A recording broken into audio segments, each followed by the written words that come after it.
So I think maybe some of the communication difficulties when people say my video can't be understood, yes, scattered appearance, yes. Whether I'll ever get rid of that, I don't know. This is me trying versus me sitting in a chair all day doing nothing, so I guess that's better even if it is non-perfect. So for your channel, maybe as well as, you know, the hectic structure of my podcast, maybe there's a nationality difference between North American and England. This could be part of the communication difference. Then there is a very slightly gap in the growing up eras. Slight difference there in age. Yes, so maybe that can also explain some communication difference. Then also, because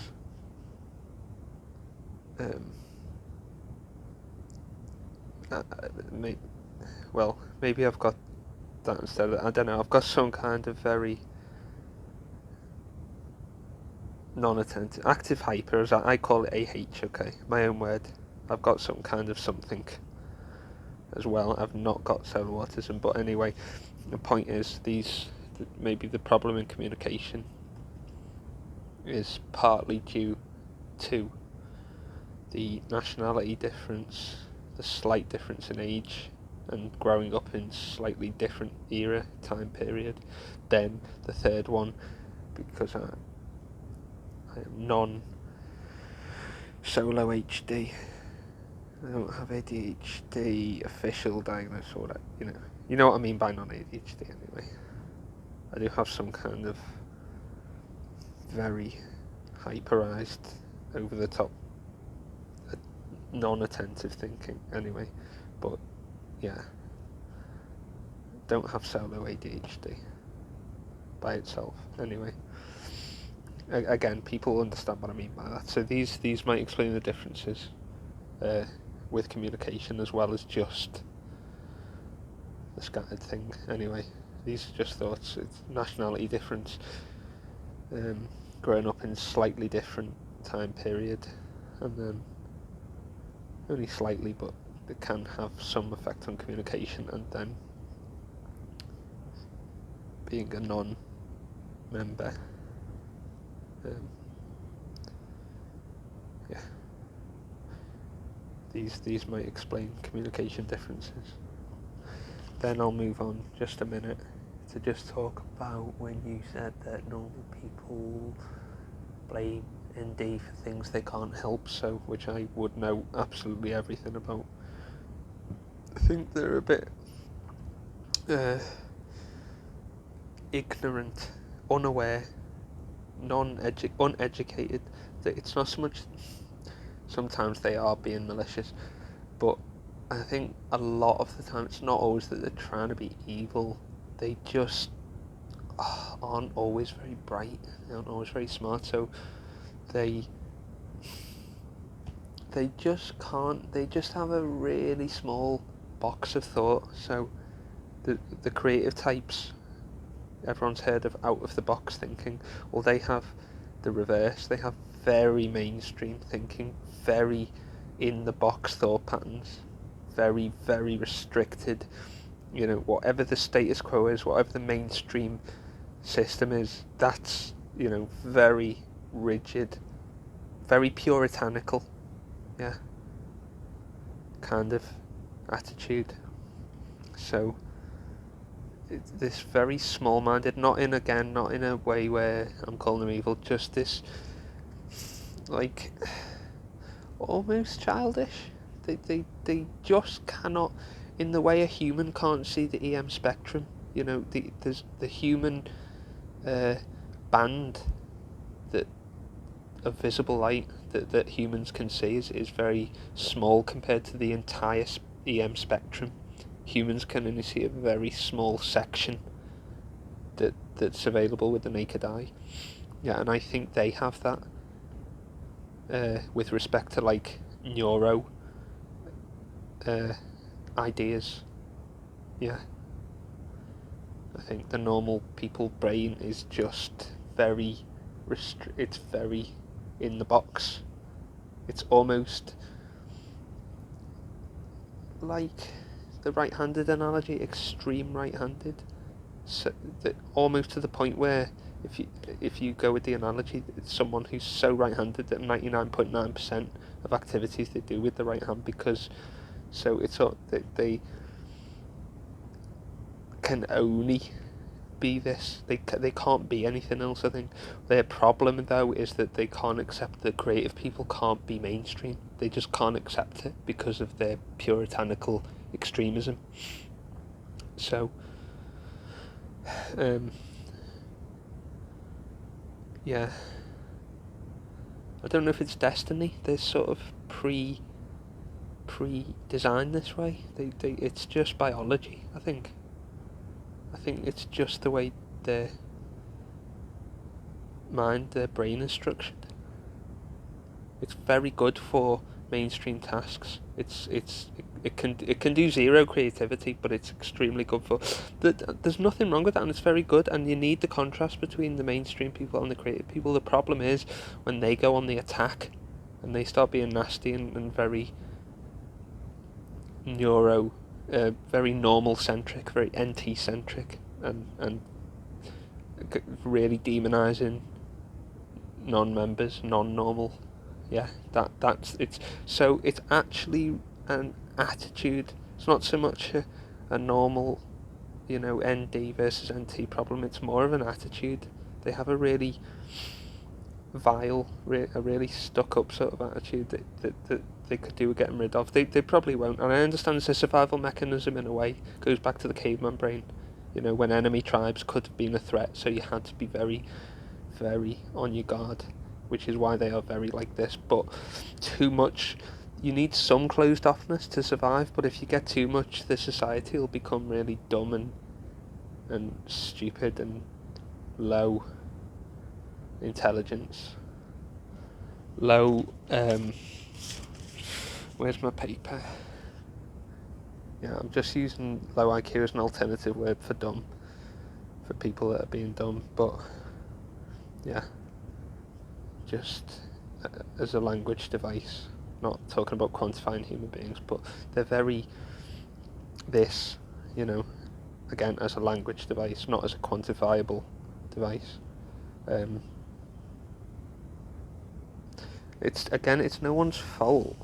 And again, I'm not saying that 100% of the members of the normal people culture are like that, but it's not every single individual in the culture, it's the culture itself, it's the infrastructure and the culture and the attitude that I have a problem. It's basically, the problem I have isn't so much normal people as the mindset, the mentality and the attitude. The actual people can, buy you a drink in the pub for free and things like that, and it's incredible if they consider you. So if you do, say, yoga with them or Tai Chi with them, you're considered the in-group member, and then you're okay. The minute you're considered autistic or ND or any kind of non-member individual, you are flipping for it. You are going to get attacked, and you really are, I'd say, in the autistic experience, and in my experience.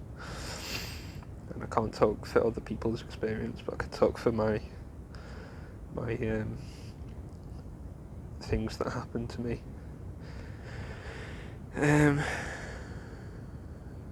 I can talk in a general sense as well, build up a general picture.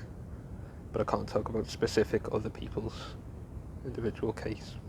I can talk about general cases and my own specific times. But yes, if they consider you here, then you're good, and they'll buy you a drink, they'll be friendly. And if they consider you here, then it's like you're flipping. They consider you like you're Satan or something. They absolutely will just attack, like a mother bear. They with the cubs, they just go ballistic. So yeah.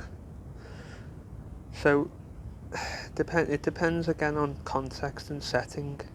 In some instances, they can be very good people. They just, as I say, I think it's the attitude, the mindset, the mentality, and also they're very, because of this obsession with hierarchy and leader, and they just do not have any place any importance on self-education, on people, on self-thinking, people thinking for themselves rather than just blind copy. They place no emphasis on that, so they're very, very manipulatable by the so-called normal people leader. So this is another thing, is that they're just very easily led, like the Pied Piper story. They just don't seem to see things in a big way. They just see very small in the box things, which again there's nothing wrong with. There's nothing wrong. You need people with an orthodox brain and you need people with a creative brain. You need the balance, like masculine and feminine. It's when they start being nasty that's the problem I have.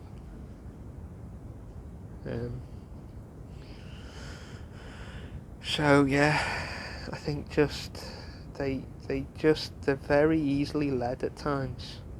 I think that's part of the problem, and they're very hesitate to whether use lazy, but in some cases they can be kind of lazy because their culture's the dominant culture, so they don't actually have to make an effort to find anything else out.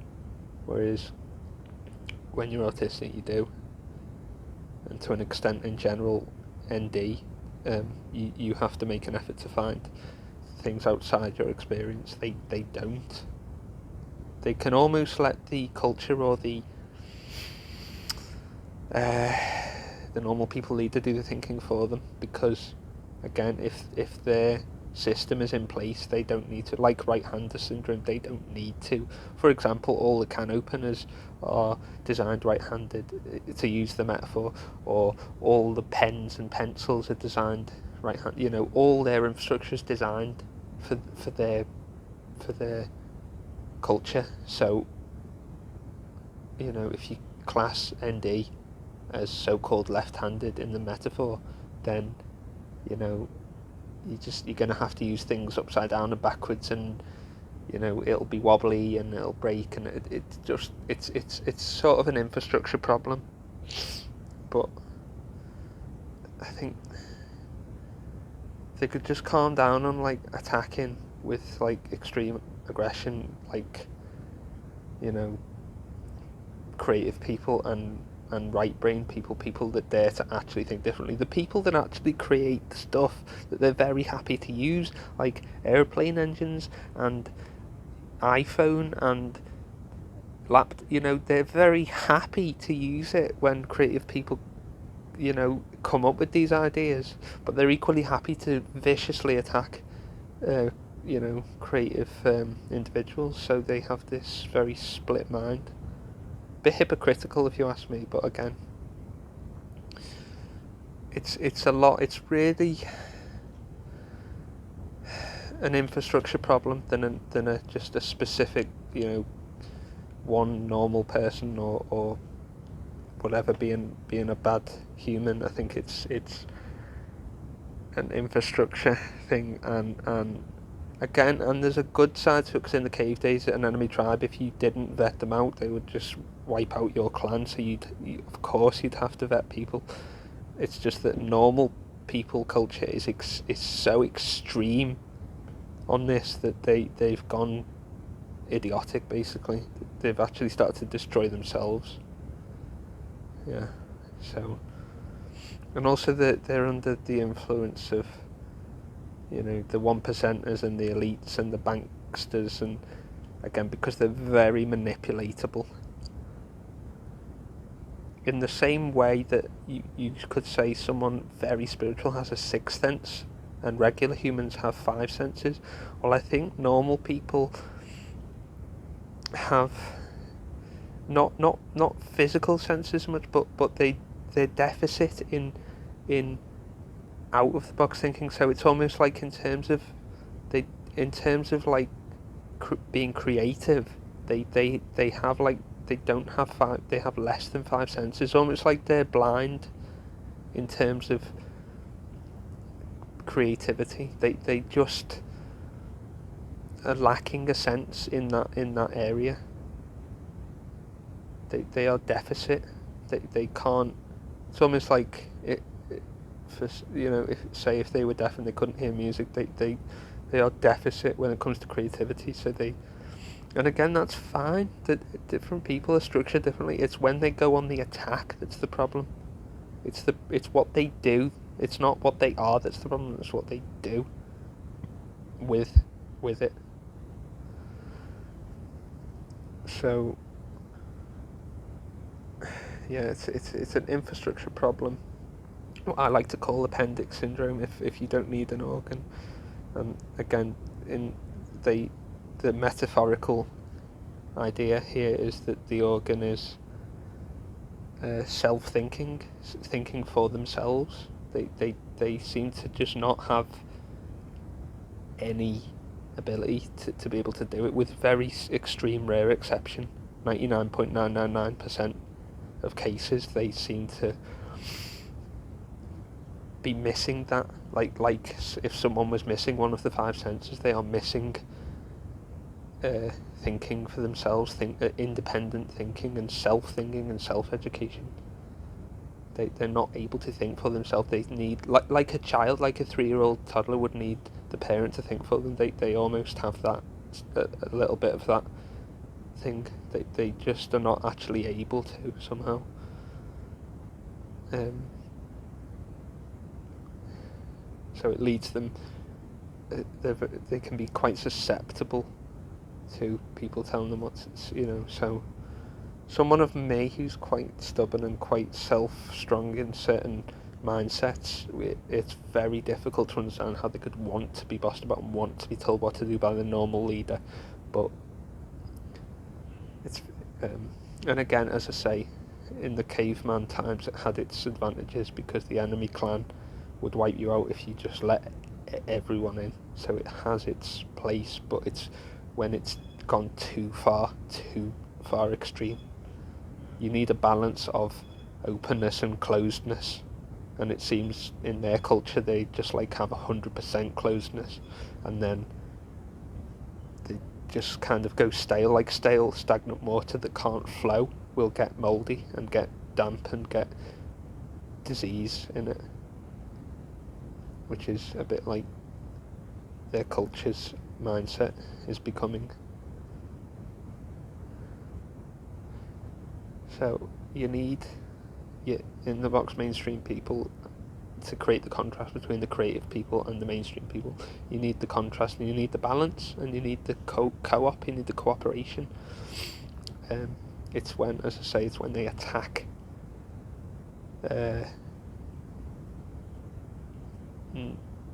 when they attack off the box people that don't think in the mainstream rigid way.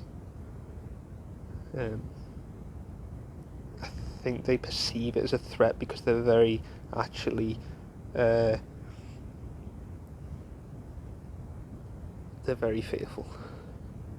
They're a bit like when the deer eats the food and then sort of is looking everywhere constantly and really extremely paranoid, and it's a bit like a prey animal. They're actually, a lot of their aggression and verbal attacks and nastiness, it comes from they're actually kind of fearful.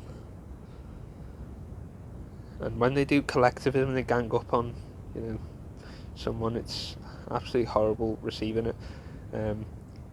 I'd say in times of battle it's incredibly effective, raw numbers, because for example, even if someone's big, even if someone's 6'5", 300 lbs, it's like, if 5 people, 10 people, 25 people, collectively, they're going to weigh more than that one individual, even if they weigh 300 lbs. They're going to obviously weigh much more, which I think is how Homo sapiens possibly maybe beat Neanderthal. You can 5 people, even if they're medium average size, are going to weigh more than one guy that's slightly big.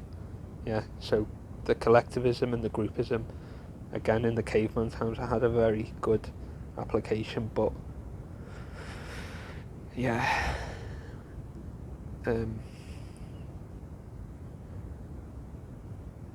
you know, they just are a bit easily led. They're very easily led, and there's again 1%ers, banksters, and other groups as well. They just do not have the ability to think for themselves. In the same way that somebody who is missing one of the five senses just does not have, they might be missing the taste thing and they can't taste things because they've got a medical condition. It's the same with them in regards to thinking for themselves. They literally don't have it. It's not that they're being naughty or bad, they're literally missing that sense. The deficit in it. Yeah.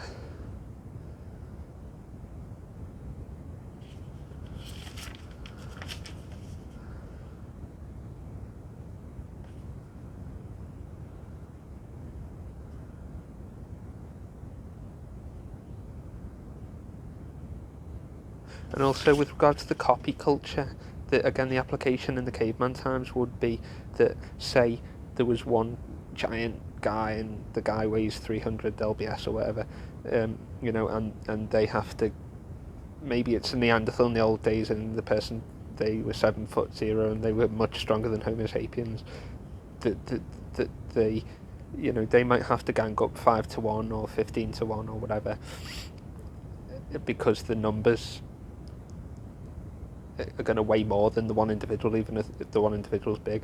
So when they gang up, they all have to, the copy culture might come from, they all have to act at the same time and they all have to agree on the same thing. None of them can deviate. None of them can back out and deviate from the idea. They all have to agree on the idea that they're all going to collectively, self-defense themselves at the same time.